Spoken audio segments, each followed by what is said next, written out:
faut savoir que c'est pas parce qu'on désire quelque chose que cette chose est bonne. Non.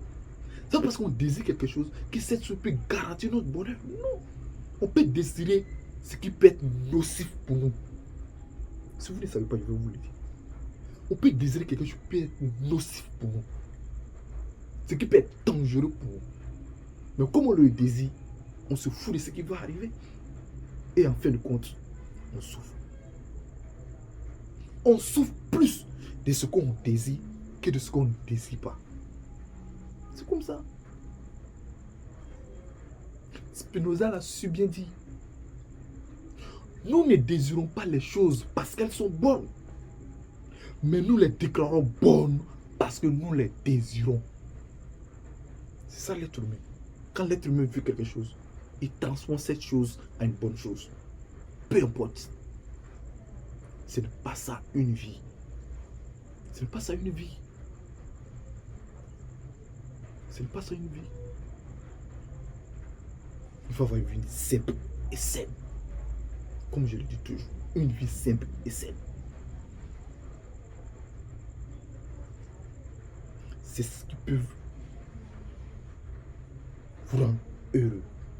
C'est ce qui peut vous amener à vivre en paix avec vous-même et les autres.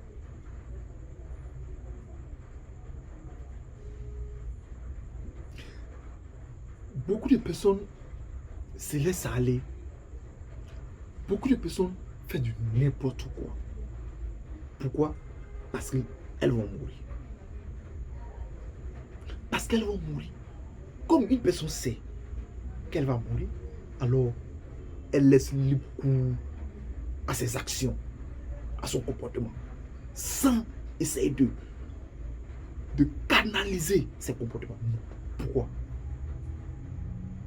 C'est pas parce qu'on doit faire n'importe quoi. Non. Non. Non.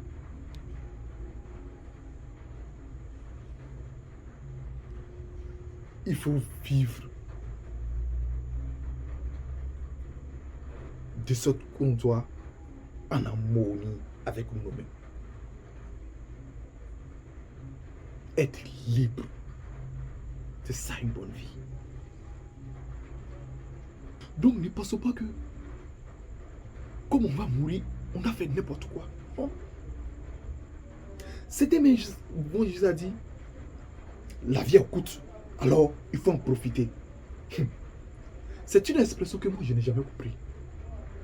La vie est courte, alors il faut en profiter. Qu'est-ce qu'on veut nous faire savoir? Je vais essayer de faire une métaphore pour que vous compreniez. Exemple, lors d'un devoir de dissertation qui dure généralement 4 heures, tu suis ta copie et pendant quelques heures passées, le surveillant vous dit comme ça, dans 5 minutes, je vais ramasser les feuilles. Et c'est en ce moment, tu vas te dire, ah, je vais profiter pour faire le développement et la conclusion. Dans 5 minutes, comment tu peux faire le développement et la conclusion? Tu as passé presque 3 heures, 55 minutes en train de faire l'introduction seulement. Et c'est le développement, la conclusion, tu vas faire en 5 minutes. C'est que sous-entend, tu déposes ton stylo et puis tu attends l'heure.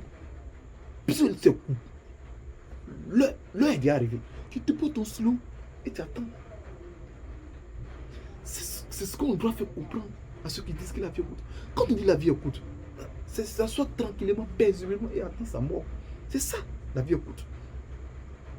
Ou bien, on veut dire que la vie est longue, alors il faut en profiter. C'est ça. C'est ce qu'on doit dire. Mais on veut s'auto-ennoblir. On veut s'auto-ennoblir.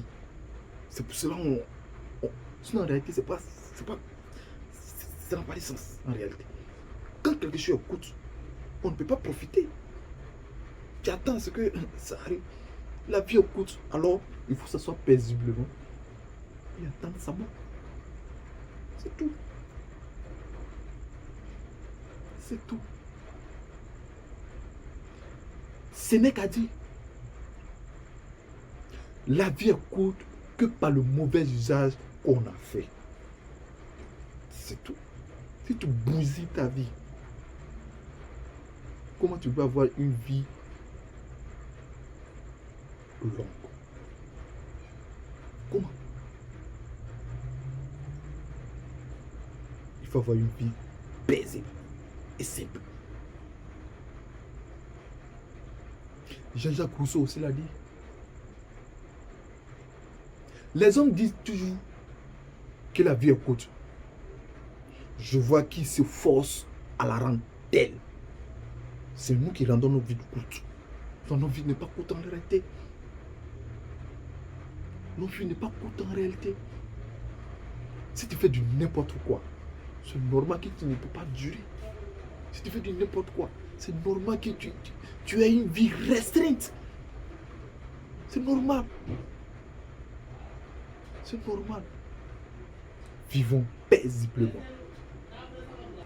Apprenons à être des personnes vertueuses. Abonnez-vous pour suivre la 5e partie.